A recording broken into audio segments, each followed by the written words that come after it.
নমস্কার, আমি অগ্নি এবং প্রাথমিক শিক্ষক নিয়োগের ইন্টারভিউ প্রসেস চলছে এবং আমরা কিছু সিচুয়েশন বেসড কোয়েশ্চেন নিয়ে আলোচনা করছি। তো আজকে সেরকমই একটা প্রশ্ন নিয়ে আলোচনা করা হবে। তো ধরুন এরকম প্রশ্ন দিল আপনাকে যে বা এটা যেকোনো সবারই জেনে রাখা উচিত এগুলো। কেবলমাত্র যারা প্রাথমিকের পড়া করছেন তারাই যে জানবেন এমনটা নয়। যে ধরুন আপনি তো একজন শিক্ষক, তো মিড ডে মিলে সেদিন খাবার ঝাল হয়েছে বা ধরুন খাবারে কিছু পড়ে গেছে। মানে সেদিনের মতো আর ওই খাবারটা বাচ্চাদেরকে খাওয়ানো যাবে না। তাহলে সেক্ষেত্রে আপনি কি করবেন সেই পরিস্থিতির মোকাবিলা স্বরূপ? তো এইভাবে আপনি উত্তরটা সাজাতে পারেন যে, "স্যার বা ম্যাম, আমি প্রথমেই আগে প্রধান শিক্ষককে জানাবো বিষয়টা এবং আমরা প্রথমেই আগে যাতে তাদের একটুও কেউই সেই খাবার না গ্রহণ করে সেদিকে নজর দেবো। সেই খাবারটাকে আমরা সম্পূর্ণ বাতিল করব এবং সেদিনের মতো আমরা আমাদেরই নিজস্ব চাঁদা তুলে কোনো একটা ফান্ড থেকে বা নিজেদের খরচেই আমরা কিছু শুকনো খাবারের ব্যবস্থা করব। মানে যেমন চিড়ে, পাউরুটি, কেক বা ধরুন আপনার মুড়ি, আ বা মিষ্টি এই জাতীয় খাবারগুলো দিয়ে আমরা সেদিনের মতো তাদের আ খাবারটার ব্যবস্থা করে দেবো। কোনোমতেই তাদেরকে অভুক্ত রাখা যাবে না এবং সেই খাবারটাও তাদেরকে দেওয়া যাবে না।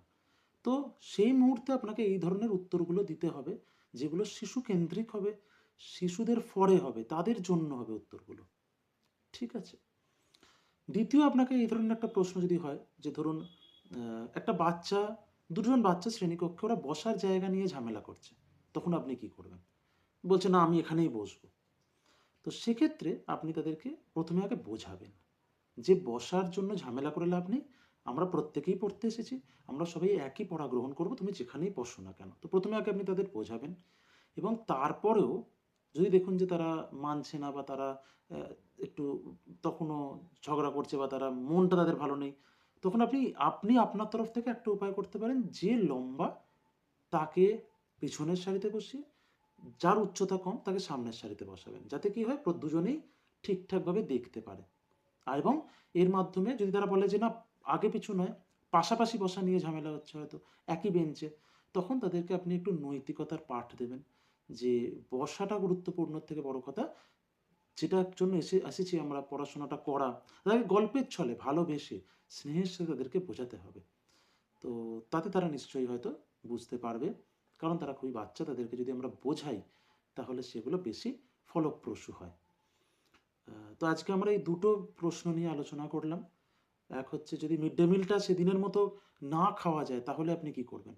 আর দ্বিতীয় হচ্ছে যদি দুজন বাচ্চা তারা ঝামেলা করে, বিশৃঙ্খলা করে জায়গায় বসার জায়গা নিয়ে, সেক্ষেত্রে আপনি কি করতে পারেন?